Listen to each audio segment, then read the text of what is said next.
Hi, it's James here today. And today, you know, I just want to get to a point. There's a lot of schools, grade school and high schools, that don't have damn air conditioning. You know, and it's been with the humidity probably 110 degrees the last 3 days. And we got to send our kids to schools in 110 degrees with no air conditioning. Well, I'm not a rocket scientist, but you try studying in a 110-degree building with no air conditioning.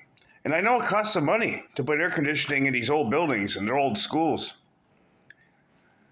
And I know people, they don't let their kids go to school when it is hot. They say, screw it. They're not going to learn anything. They're just going to sit there and suffer like you're in a torture cell, like World War II or something. And, I worked in long term care. And there is people on their deathbed with an hour left to live. And they kept the room at 72 degrees all day long, 24/7, 365 days a year. They didn't care. Just keep people comfortable, and that's what you need. As simple as that. But for our children, we're Canada. We have the technology. Why do we send our children to high schools or grade schools to try and let them study to compete with other countries in heat? Like, I don't know about you, but when it's hot, I get brain fog if I'm in the heat. I know I'm a little older than a student, but if it's too hot for me, oh God, it's not happening. I can't think whatsoever. I forget everything. But they need to pass a law that they have in long-term care.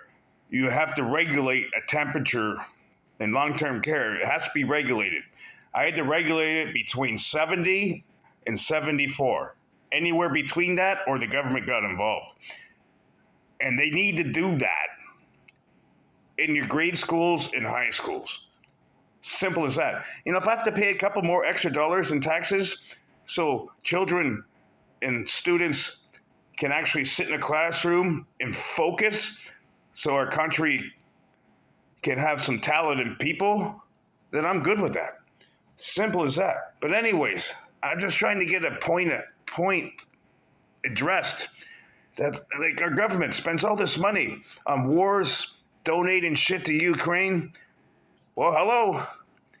You might want to take care of our future generation who's going to build our wealth and be the future doctors and nurses, lawyers, policemen, firefighters, so that when they sit in the school, they can focus on what they got to learn. It's just my theory from James today. Anyways, James out.